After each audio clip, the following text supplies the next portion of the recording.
Hello, good morning. Yan, dito ako sa likod ng bahay. Yan, chinecheck ko tong mga bunga ng lemon. Sinday niyang bunga. Minsan yung mga nahihinog, nalalaglag na, so pinupulot ko. Sayang kasi. Ito, after tong harvest season na to, kailangan kong i-prune itong mga lemon. Yung mga branches niya, ipuprune ko to kasi sobrang kapal. Ayan o, sumasayad sa lupa. Daming bunga. Tapos sobrang taas na rin. Kaya dapat ito ma-prune. Ipo-prune ko siya. Ito mga roses, ayan o, namumulaklak sila o.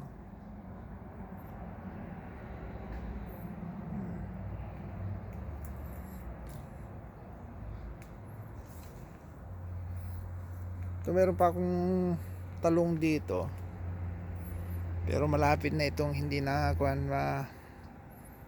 sa December di na ito mamumunga. May bunga pa rin pa isa-isa. Ayan. Okra, yan yung okra oh. May mga bunga pa rin. Siguro everyday nakaka-harvest kami rito mga 6 to 10 pieces. Araw-araw yun, so pag inipon mo marami rin. Ito yung mga roses namin oh. Yung ibang roses namatay.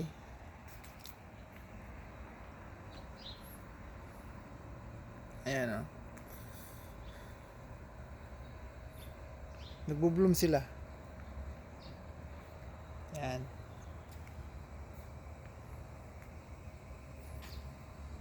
Yan yung roses dyan namatay. Tsaka dyan. Kasi nung summer, mayroon dito na 30 days consecutive ang temperature is 110 degrees or more.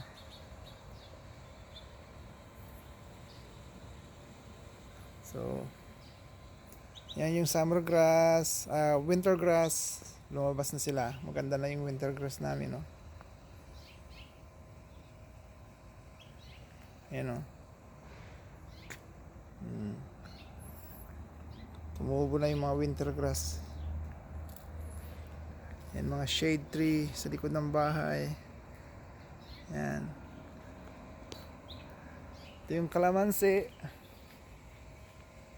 Hinarvest na namin yung bunga kasi hinog na sila. Pero to tuloy-tuloy lang mamunga tong kalamansi na to eh. Yan, may mga bulaklak, may mga lilit na bunga. Yan. Daming lumalabas na bulaklak. Yan. All year round to. Yan, di na kami bumibili ng kalamansi. Ito naman yung orange juice na orange tree namin. First time lang mamunga to ng ganito karami. Medyo malalaki rin. Ayan o. So, mga kon siguro to by December. Katapusan ng December or January, mahinog na sila. Medyo naninilaw-nilaw na yan. Ayan. Ayan mga bunga niya oh. First time lang mamunga ng ganito karami to. Ayan. Ito may nalaglag na bunga, sayang. Ano nangyari?